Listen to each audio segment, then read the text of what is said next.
What's happening, guys? Welcome to my review of the Amazing Spider-Man Flashback miniseries issue 700.3. The issue follows previous events soon after Peter left Aunt May's house.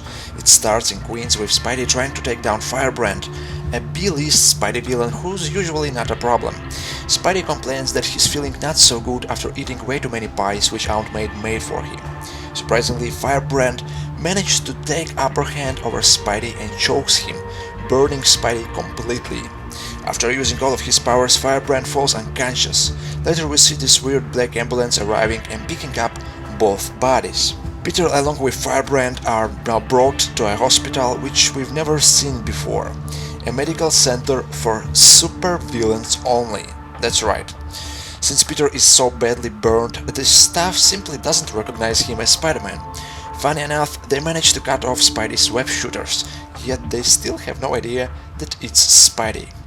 Peter wakes up and has no idea where he is. He's confused and he's wrapped up like a mummy. He later meets his nurse and sergeant, and they explain that he's in capable hands and that he will heal soon enough. Now after some time, Peter decides to move around the hospital in a wheelchair, and funny enough, he meets other villains who talk trash about S.H.I.E.L.D. and Avengers. Peter now realizes what kind of hospital this is soon after he sees Herman Schultz showing off his new Shocker mask. Talking about Shocker, there's this reference to the subway tunnel fight which happened back in Amazing Spider-Man 579. So without any sort of confirmation, I can assume that these flashback stories take place soon after the events of One More Day. Peter now tries to come up with an escape plan. He needs to escape this horrible hospital. At the same time, Firebrand wakes up and tells Nurse who they brought to the hospital along with him. The nurse rushes to the sergeant and tells him the truth, yet after examining Peter's web shooters, the sergeant already knows that their newest patient is Spider-Man. Now, while I enjoyed reading previous two books, Frost Part 1 and 2, this one is definitely an improvement.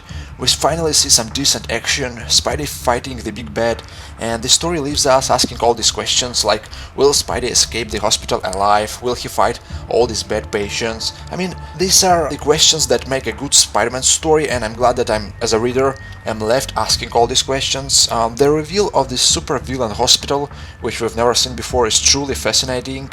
Seeing Peter so badly damaged made me jump a little bit, since from time to time I tend to forget that our beloved Wallcrawler is human after all, and despite his healing abilities, it was interesting to see Peter in such situation, barely able to walk and being surrounded by all the crazy patients. This isn't a Spider-Man story who usually, outthinks his opponents 10 steps ahead.